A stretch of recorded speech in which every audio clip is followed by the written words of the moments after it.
किसी भी basic tense को आगे वेरिएशंस कैसे बनाएंगे, मल्टीपल टेंस कैसे बनाएंगे, आए मैं आपको बताता हूं। मैं हूं अंग्रेजी वाला, मुझे फॉलो और सब्सक्राइब कर लें ताकि आपको वीडियो लगातार मिलते रहे। मैंने पिछली वीडियो में ये स्ट्रक्चर बनाया था, बेसिक स्ट्रक्चर। किसी भी टेंस का सबसे बिल्कुल बुनियादी ढांचा जो है वो है सब्जेक्ट, वर्ब और ऑब्जेक्ट। और मैंने ये भी आपको बताया कि इसमें से लाजमी तरीन पार्ट वर्ब है। वर्ब के बगैर टेंस मुकम्मल नहीं होता, बल्कि कोई फिक्रा भी मुकम्मल नहीं होता। आप सब्जेक्ट भी ऑप्शनल है, ऑब्जेक्ट भी ऑप्शनल है। तो हम फिलहाल ये बुनियादी ढांचे के तौर पर लेके चलते हैं। ये मैंने कौन सा टेंस लिखा है पहले आप ये समझिए। वर्ब की पहली फॉर्म हो तो आप याद रखिए, अगर वैसे वर्ब एक से ज्यादा भी हो सकते हैं, 2, 3, 4 किसी वर्ब फिक्रे में हो सकते हैं। सबसे पहला वर्ब जो है फिक्रे में, यहाँ पर आप गिनना शुरू कीजिए। यहाँ सब्जेक्ट, यहाँ आए है और ये वर्ब है, तो यही पहला है, यही पहला है।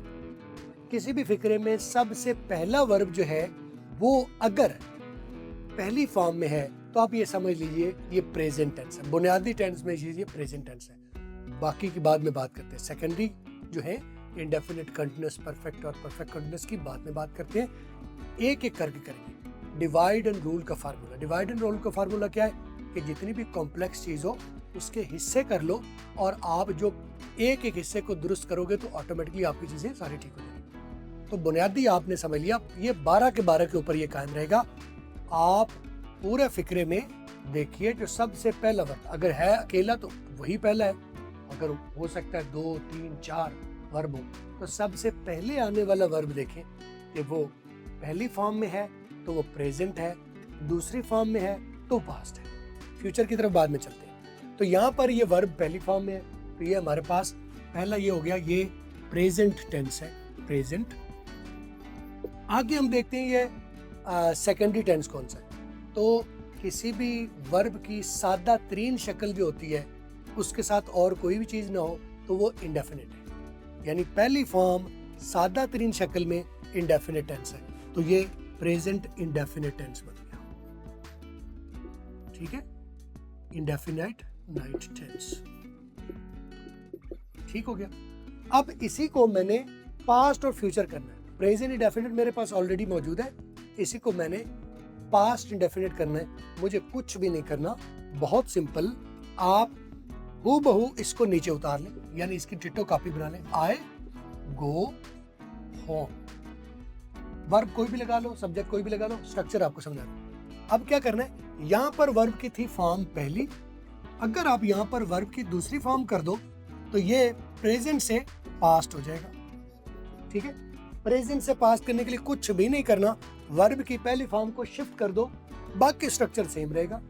वर्ब की पहली फॉर्म को दूसरी फॉर्म में शिफ्ट कर दो तो ये पास्ट हो जाएगा। गो की दूसरी फॉर्म क्या होती है, वेंट, तो मैंने वेंट कर दिया। कुछ भी और नहीं करना। आखिरी फुल स्टॉप जरूरी है क्योंकि फुल स्टॉप के बगैर आपका फिक्रा मुकम्मल नहीं है। I go home, present indefinite. I went home, past indefinite. ठीक हो गया? बिल्कुल ठीक है।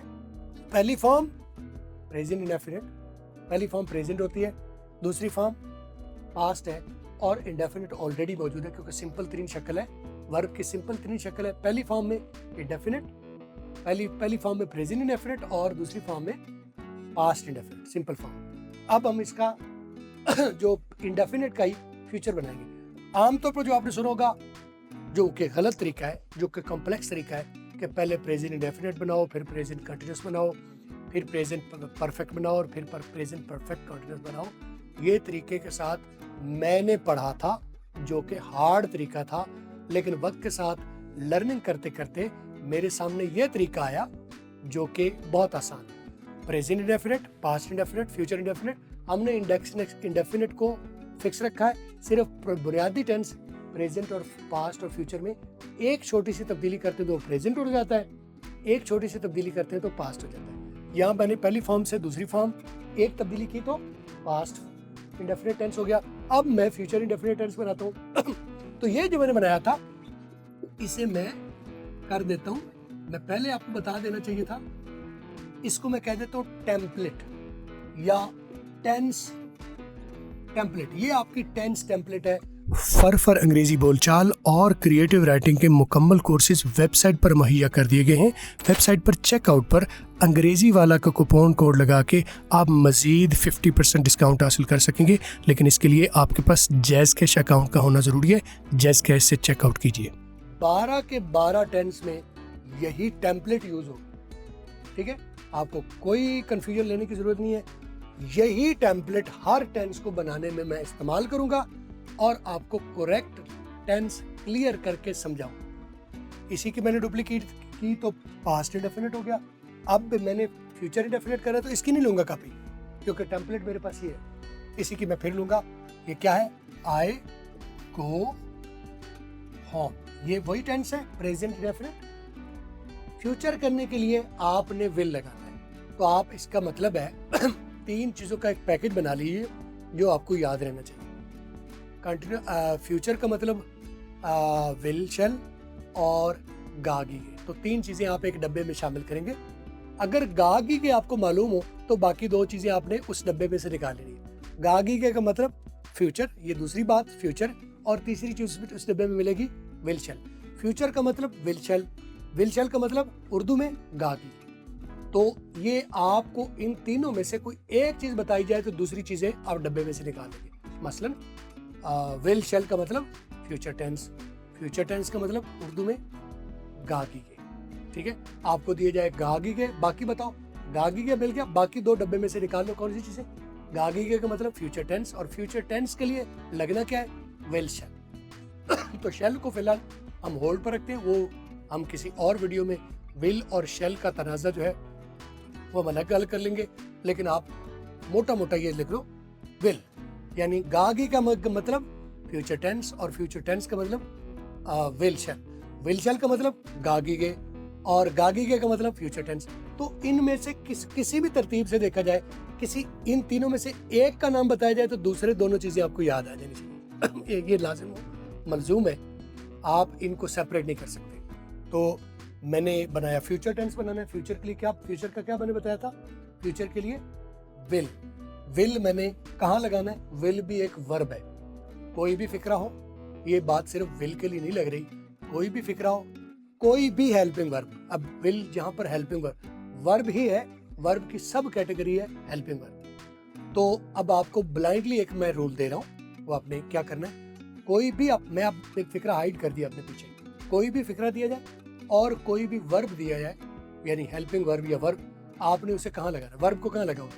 सबसे पहले पोजीशन में। तो यहाँ पर आप देखो, यहाँ पर ये सब्जेक्ट है और इसके बाद ये पोजीशन खाली है, यहाँ लगा दो। तो आपने ये नहीं करना, ऑलरेडी एक वर्ब है तो वर्ब के बाद लगाओ। कोई भी फिक्रा आपको दिया जाए और कोई भी आपको वर्ब दिया जाए, आप कहाँ लगाओगे? सबसे पहले वर्ब पोजीशन, उसको सबसे पहला वर्ब बनाओगे, ठीक है। तो क्या बन गया?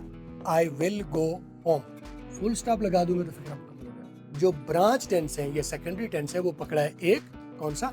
इंडेफिनिट, और उसको तीनों बुनियादी टेंस में घुमा दिया। यानी इंडेफिनिट है, उसे प्रेजेंट में एक मरतबा कर दिया तो क्या बन गया? Present indefinite. उसी इंडेफिनिट को प्राइमरी टेंस में से पास्ट कर दिया तो बन गया पास्ट इंडेफिनिट टेंस।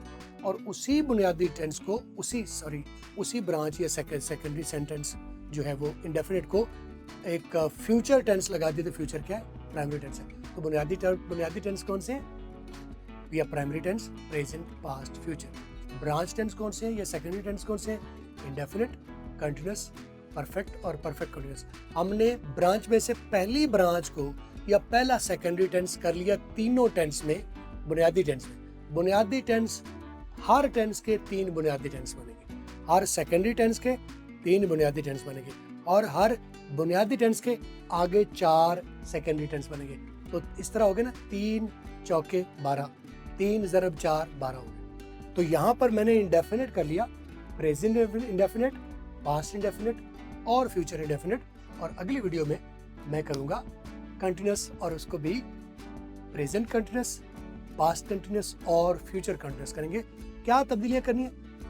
मैं इशारा ये देता हूँ, टेम्पलेट यही यूज़ होगी, कुछ और छोटी सी चेंज मैं करूँगा तो सारा कुछ गेम आपकी कंटिन्यूअस में बदल जाएगी। तो मैं सिर्फ इसको मिटा दूंगा, बाकी यही रहेगा, अगली वीडियो में भी आपको यही मिलेगा। तो वीडियो को लाइक कर लीजिए। कमेंट्स में कोई क्वेश्चन है तो आप कर लीजिए, कोई कन्फ्यूजन है मैं सारे कमेंट्स को खुद पढ़ता हूँ और खुद पढ़ के आपको एक एक लॉजिकली आंसर देता हूँ। और अगर ऐसे कमेंट में आपको समझ नहीं भी आएगी, I will take you on call and I will guide you in detail. Thank you very much.